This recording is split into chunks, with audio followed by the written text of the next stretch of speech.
Hey there, welcome to ATL and 29, a podcast that looks at the NBA from the starting point of Atlanta. My name is Kevin Chennard. I'm here with Glen Willis and Tyler Jones, and we are recording on the day of the trade deadline. The deadline's done. The Hawks made some moves, and I guess I have to ask you how you feel about it. Maybe starting with Tyler? Um, I mean, overall, I liked what the Hawks did because it felt like they had a reasonable understanding of their sit, their overall situation as a team, and that they probably needed to shed salary so that they could continue to build on what the type of roster that they want to have. So, like I un I'm of two minds. I understand why Hawks fans are mad about this because they think it's a salary dump. I actually don't believe that. I think the Hawks were in a situation without Jalen Johnson. They had to do something to shore up both the bench and to get like a big bodied power forward that, can play real minutes for them. And I think they accomplished that. To me, they got three real rotation players. Uh, and you know, they now have like they built back up their bench a bit in ways that after losing Capella and Bogey and Jalen, really, have losing on three of those guys in the rotation, like they had to do something to replace them. And I thought they made out pretty well. I mean, th those were self-imposed losses, Capella and Bogdanovich. I I, I mean Bogdanovich been lost for the entirety of the season. Okay. So like I don't know about that one. Capella, the one is interesting. I'll put Capella to the side because they have options at backup center. So uh that's really not the issue. The bigger issue was losing Jalen and not having anybody on the roster that Quinn was comfortable that that that Quinn was comfortable with playing at the four, other than believing that DeAndre Hunter could do it. And like for as good as DeAndre Hunter has been this season, he's had a great season. This is the best year of his career. I think he's really established himself as a real starter, plus starter in this league with the under the right circumstance. But him playing the power forward for the Hawks was just it was just brutal. Like it was brutal for me to watch as a fan, and it was brutal for his like overall impact on the team because whatever he did on the offensive end would just go away. Like his defense at that position of what you need a modern power forward to do was just not good.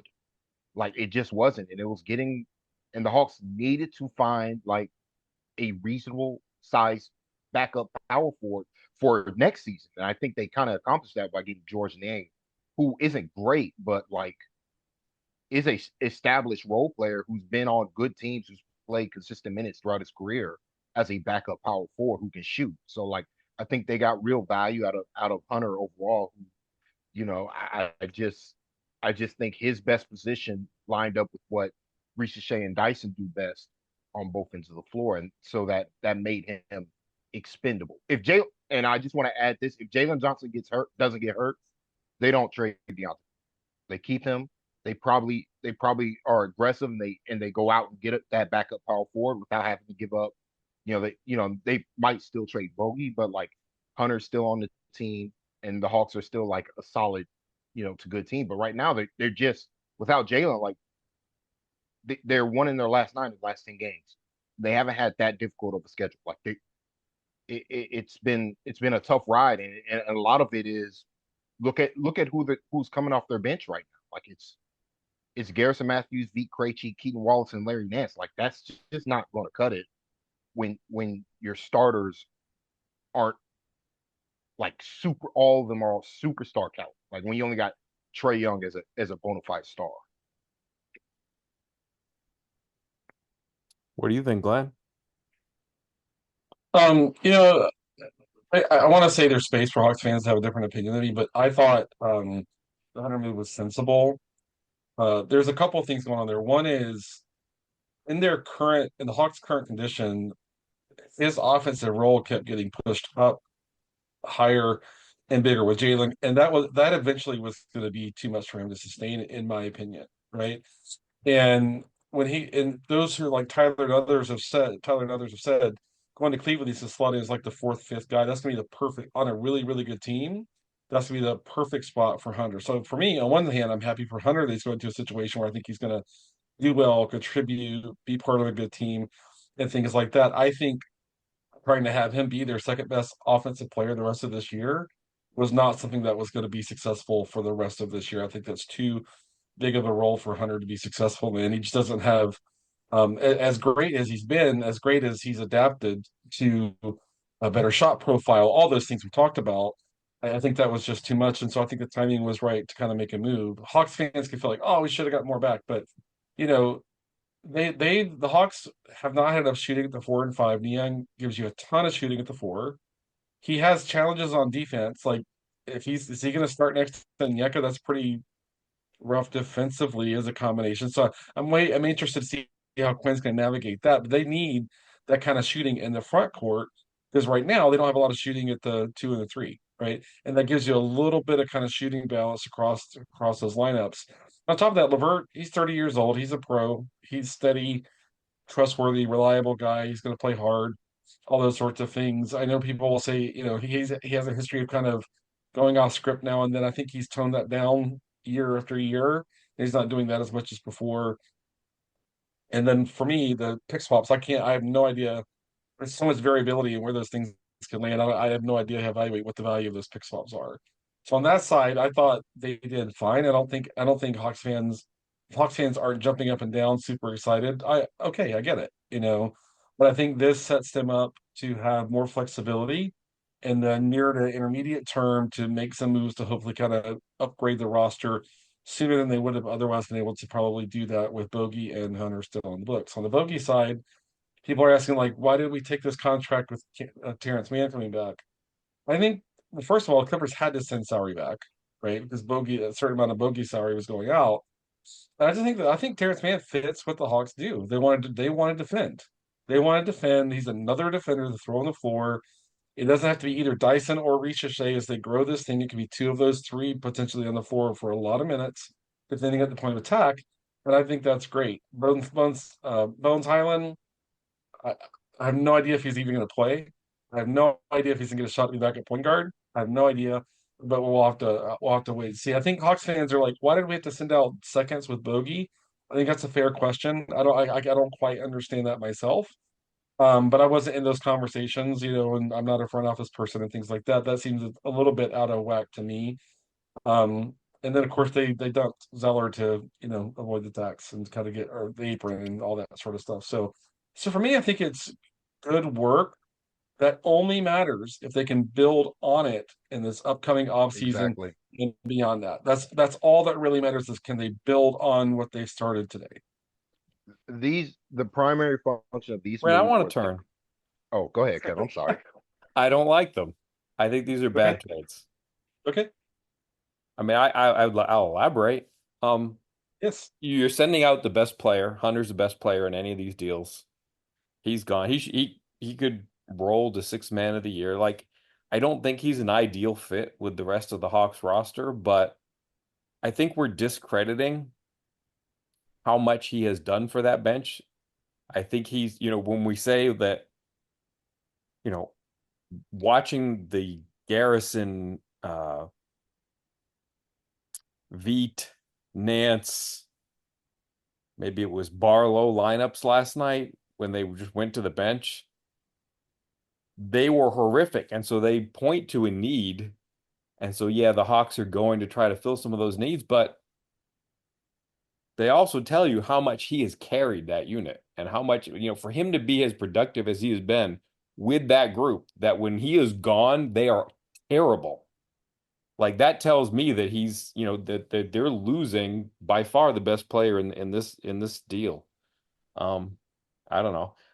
Highland, like he doesn't really solve anything for the bench. He's, 6'2", and he'll give you some creation, which is something that you need with this bench unit. But then, you know, they already have too many small bad defenders. So if you add another one to the mix, like he's not really going to solve some issues. I do like some aspects of it. Like I think if Levert becomes sort of a little bit, you've got some flexibility there to make him a little bit of a bench creator because that plays to his strengths. And so I like it in that regard, but to me, the value in these trades is just not there. Like you do get off some long-term money. Like I like getting off of Bogey's contract long term. I think there's some value in that to get some flexibility, but I just don't see how they're going to replace. I just feel like they've players that they've added are going to be downgrades compared to Hunter. And you know, like Levert's going to be a free agent. Like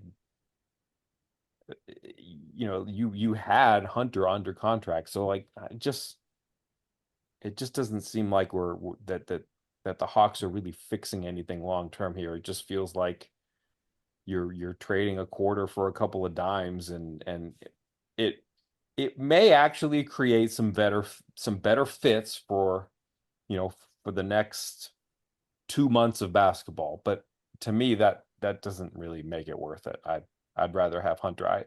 They have so much vested in getting him to where he is right now that I would have just rolled with what they had rather than make these deals. Because if you make those deals, that's fine. You got to extract more value than they did, and they didn't. So I don't like them. Well, I mean, they didn't extract more value because DeAndre Hunter has 6, 7 years of not being this That's type of player. sure.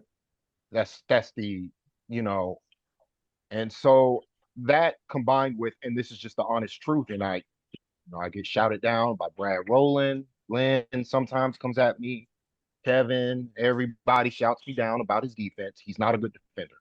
He's just not a good defender. Like he does some things well. If you keep him in the box that he does well, which is on against big wings, he's fine. Off ball, especially when you're asking him to be on the lower side of the floor and you have to ask him to challenge shots at the rim sometimes, he's one of the worst in the league. Like the Spurs game, the Spurs, he might as well have been ushering some of these dunk attempts at the rim. Like these were not like the Spurs put Wimby aside. It's not like it was Amin Thompson coming down the lane or Giannis Antetokounmpo coming down the lane to dunk the ball. I I'm like, I mean, I'm like, yo, you have to first, you have to anticipate the drive and then cut their, path. Like you just can't concede all these layups because it makes you make everybody look worse than they are when you're giving uncontested dunks in 2024, 2025 NBA basketball. Like that just doesn't happen that often. And that's not an isolated incident with him on out of the floor. We've talked about his rebounding. We talked about his lack of anticipation. It bites this team way too often when he's not anticipating what the offense is trying to do. And so he's constantly on the back foot. That's why he sometimes gets beat when he shouldn't or in situations like that. All that aside, for all the good things DeAndre Hunter has done this season, at the end of the day, he's like he was barely top 100 player, and his play has, and like he's. I mean, the reality is, after his hot shooting start, you can see the productivity graphs with him. Like he's been on a steady decline, more or less since I want it started with the West Coast trip when teams stopped putting smaller defenders on him. When they started playing bigger, more physical defenders on him at the front, taking away his pet plays, it got a little bit harder. And then you see all the deficiency he has on the offensive end. A lot of his offensive production was produced by the team. Like they're spoon feeding him usage, they're spoon feeding him good looks, and to his credit, like he's executing, and that's what he does well. He executes plays, he executes the scheme on defense, and that's great. But like to me, I think the Hawks needed to they whether they did anything with Hunter this year or next year, they need to upgrade from him from the position. Ideally, from the role that DeAndre Hunter is in for this team, I would prefer that to be a more talented NBA player, like throwing names out here, Kevin Durant or Paul George. I'm like, the type of true play finish who can also create as a bigger wing instead of just being the play finisher. Because like I, I'm of the mind I'm like, for as good as he was, he's not better than Dyson Daniels and he's not better than Jalen Johnson.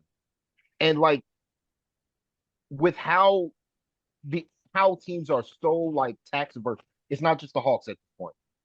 No team wants to pay the tax at this point, to the point that the tax might as well be a hard cap for like 98% of all NBA teams.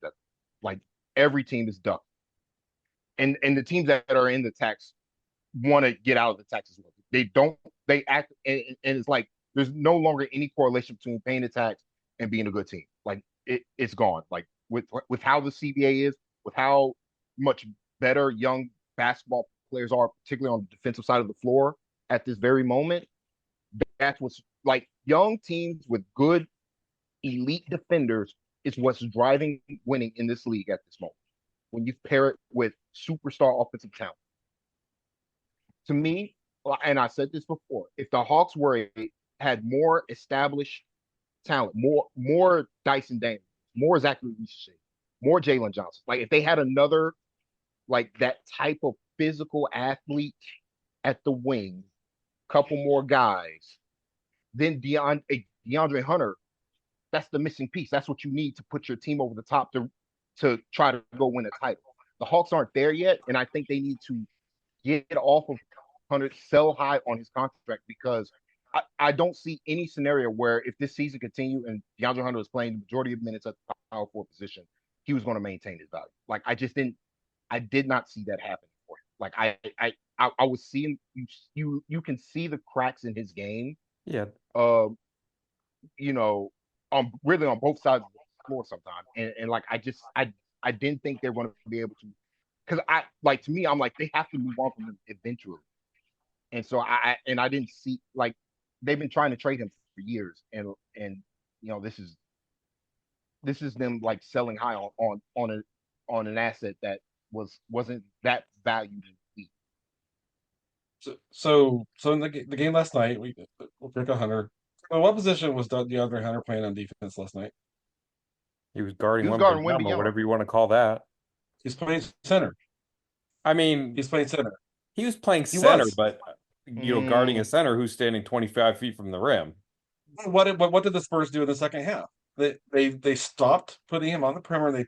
They made him a screener, and Yeah, they ran traditional pick and roll, and they made DeAndre Hunter defend that stuff. that's right. Right. And they were smart to do that. They put him Yeah, in the dunker spot and they made him act like a traditional center. They're like, fine, you're gonna put Hunter on him. Hunter can't protect the why would anyone expect Hunter to provide rim protection? Why? and that's And the fine. and the And Spurs were like, okay, and that was the adjustment that the Spurs made. And I'm not saying like Quinn should have had some easy counter adjustment because Hawks are limited in their personnel right now. Whatever, right? I don't want to really visit that. But the Spurs did a great job of being, oh, you're going to play DeAndre Hunter center, play center, protect the rim, rebound, and that's where everything broke down on defense is by the with Spurs making him do things that he really can't do. So that's I want to kind of just put a pin on that. But the other part for me, the reason I have a net positive feel about this is Niang is 31, the word's 30, man is 28. There's three guys coming in. I think they're going to be a more consistent team the rest of the way than they were to this point. I think these absolutely, guys are just veteran, steady, reliable, professional players, and there's just going to be more steadiness to them, less up and down. And Quinn can lean into heavy minutes for his veterans when that's the right thing to do, as opposed to kind of having to lean on a Don Barlow if he's not playing well in a game or whatever it might be. So I think the ceiling, I think there was more variability in the Hawks play to this point. I think this is going to get them on a more steady playing plane. And I think if this may get them to sixth in the East, depending upon health of other teams and things like that, they're just going to be more consistent. But, but again, I don't think that matters that much to the organization. Sure, I think Trey wants to win more, and Trey wants to not be miserable the rest of the year. I think these veterans are going to be helpful in that way. But I'll keep going back. Nothing really matters until July.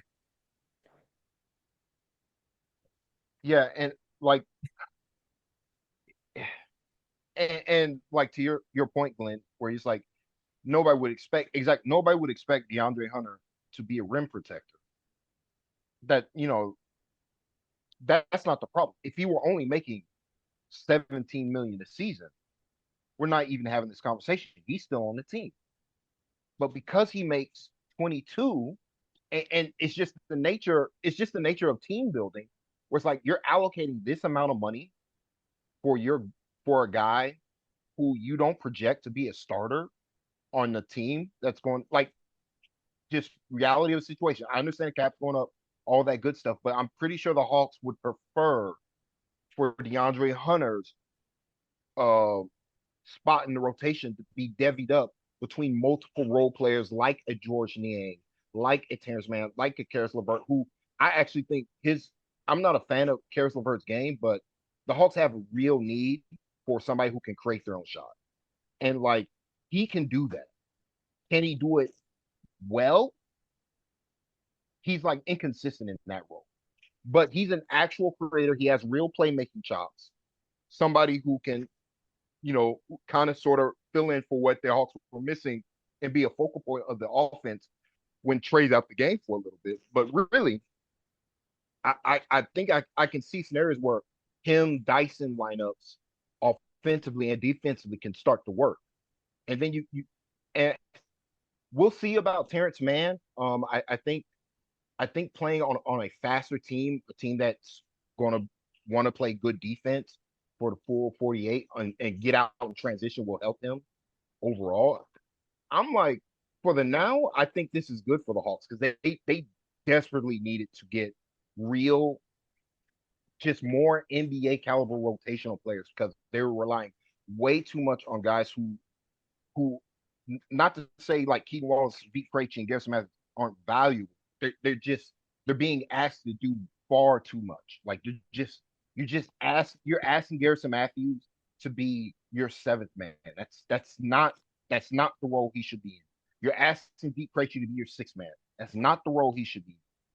Keaton Wallace should be a spot player who you throw out there when you're like, okay, we need more point of attack defense, not your primary backup point guard, which is what he had been doing for the last 2 weeks or so. Like they had to do something. Bones Highland, I don't think Bones Highland is going to play, but I do like the option of if Trey gets hurt, we're just not going to throw our hands up and pray that Dyson Daniels is making pull-up jumpers tonight because that's the only thing they're going to be able to do. Like at least we got a Bones Highland who can run a pick and roll and shoot a pull-up three-pointer. Like at least we have something now. The Hawks literally had nothing at that. And if Trey got hurt, like if Trey gets hurt, season's canceled anyway. But at least Bones could potentially give them a chance to survive a 3-game stretch without Trey. Whereas before, like it was going to be a real struggle without. I will concede everything that you both have said about this season. Like they are better off for this season. Like I don't think there's any doubt about that.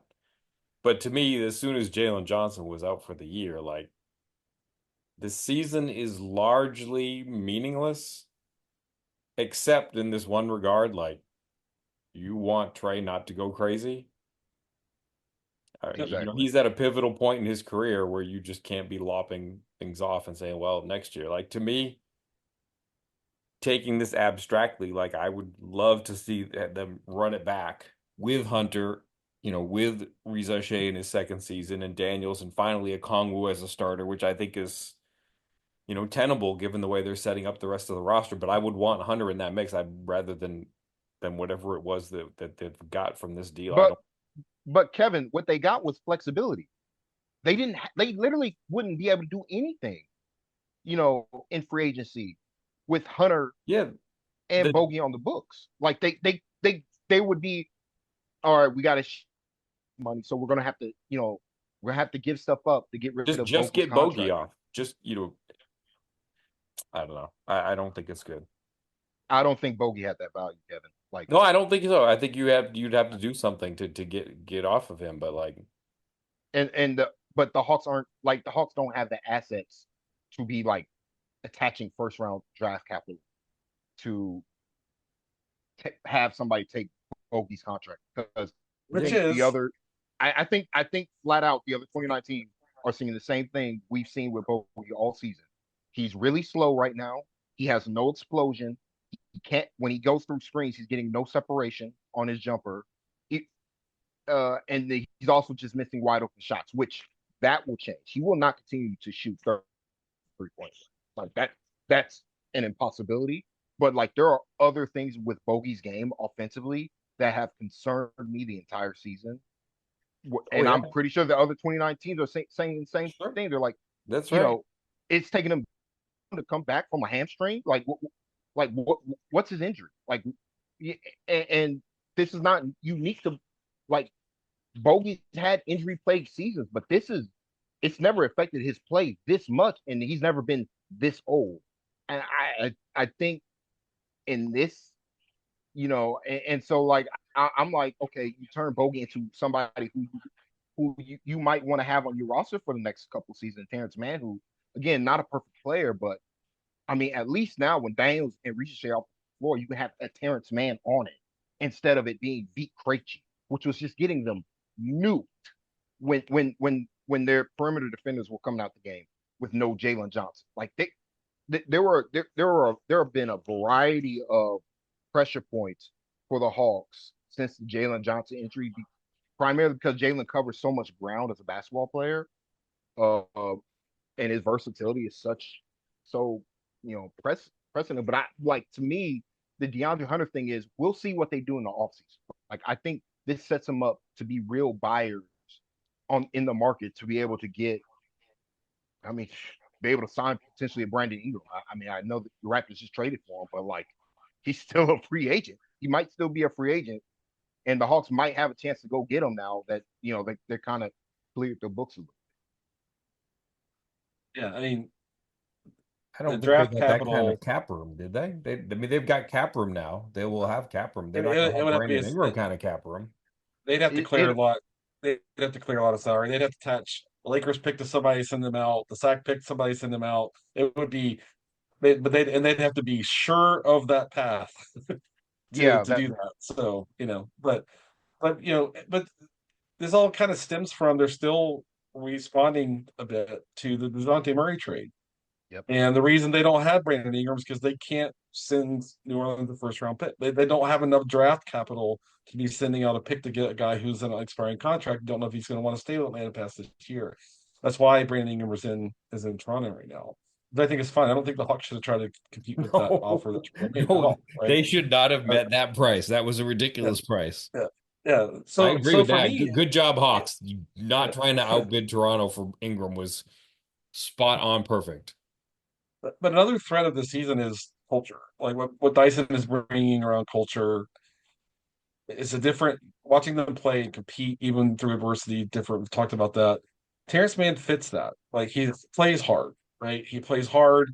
He competes all the time. Levert, same thing. Levert's offensive game can be a little wonky. Tyler kind of touched on it too, but he has more passing upside and ball handling upside than Hunter was ever going to have, right? Absolutely. Right. And then Niang, I mean, Niang on defense is going to be interesting to see. I can't wait to see how Quinn makes that work. But that shooting, I mean, he is a high level shooter for his position, very high level shooter for his position. And that's helpful. So I just think they're going to be a more stable team. And I think that that's going to be worth a few wins the rest of the way. And as we know, up until this point, it's been guys going in and out of the lineup the whole season. And knock on wood, these guys have been playing all year. All three of these guys have been playing all year. Bogey going to the Clippers though. The Clippers could just tell him, Bogey, sit down for 3 weeks. They have the depth. The Clippers have the depth to be like, Exactly. Yeah. just sit. The Hawks could never give that luxury to Bogey ever, right? That was just not ever going to be a thing. And so for me, I'm hoping I love Bogey. I love Bogey, right? But I'm hoping he's going to a situation where he can get his body right and have, a rest The of the type of season that he finds it's like, oh, I'm okay, I'm contributing and I'm fitting in and I'm in a better place. So those sorts of things. You guys know I root for like everybody, unless you're just a terrible person. I hope Hunter does a great job in Cleveland, has a great experience. I hope Bucky does a great job in the Clippers and has a great experience. I can't wait to see what the Hawks do when we get to the summer. I hope the Hawks give us an entertaining ride, keep competing, keep playing hard, keep buying in, and keep building that culture up. I'm going to watch that the whole way too.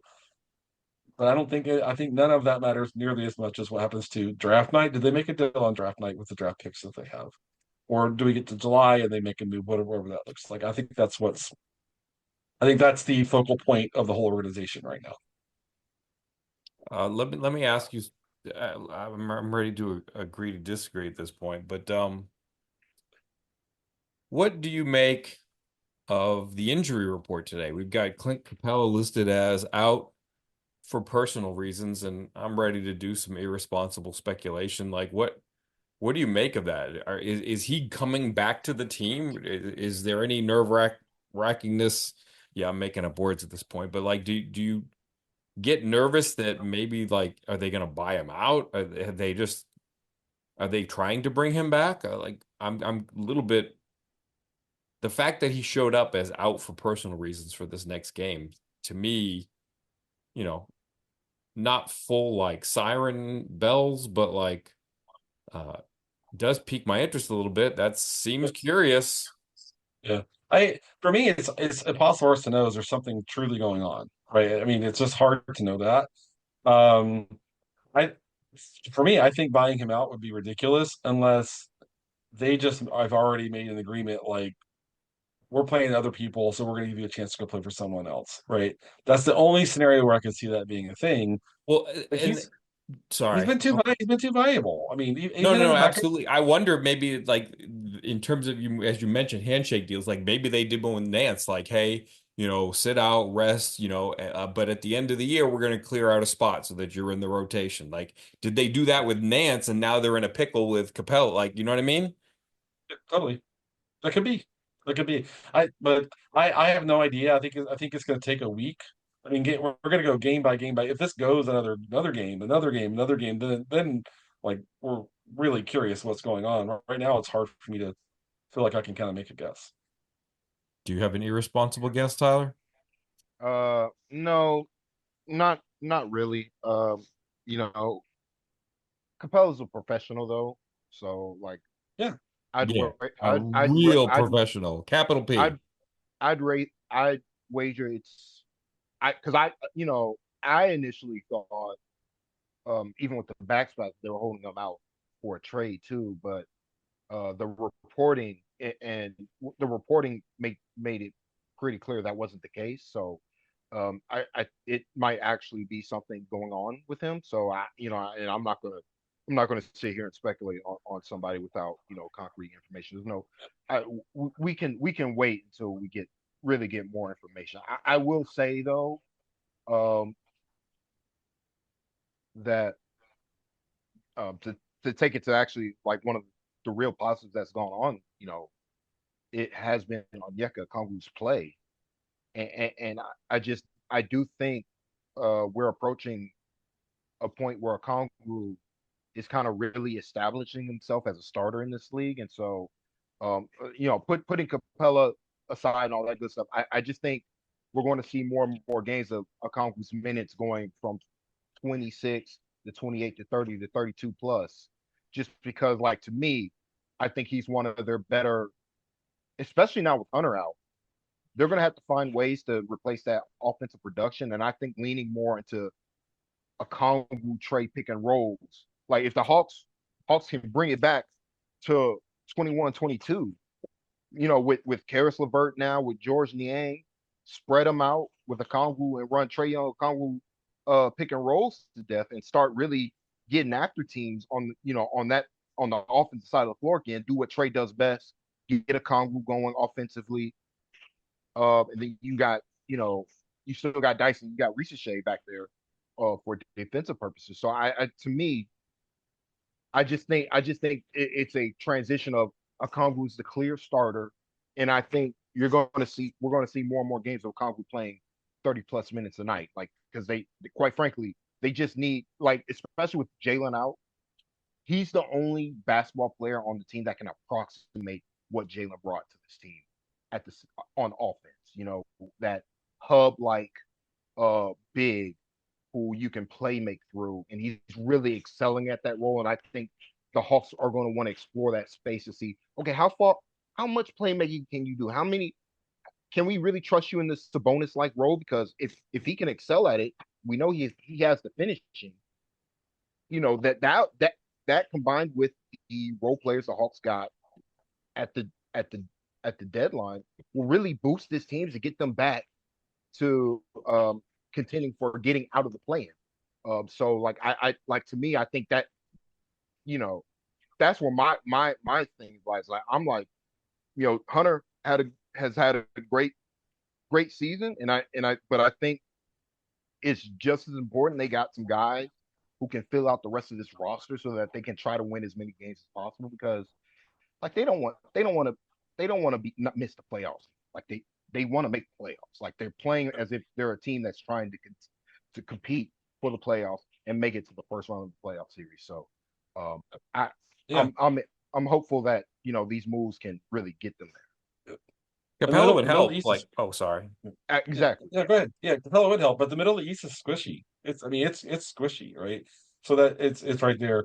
I asked for some questions. We're not gonna have time for all of them. I'll ask one question I think everyone's dying to know. Who's not gonna be on this roster when the game starts tomorrow? They're at 16. Somebody gotta go. Somebody's gonna get waived or something. Who do we think who do we think's not gonna be on the team? This is totally reckless guessing. Acknowledge that. But who is it? Roddy. Yeah, I guess Roddy, but I could see uh Matthews or Mo Gay getting cut. I will say that, but I think it's going to be Roddy. And I would second the Okay. Mo Gay thing because now that they've made the move to try to clear some cap space, they may be saying to themselves, okay, we can make that cap space, what is it, going off the top of my head here, 2.5 million bigger by Yep. taking Mo off. So yeah, it could be Mo. Yeah. But I think it could be.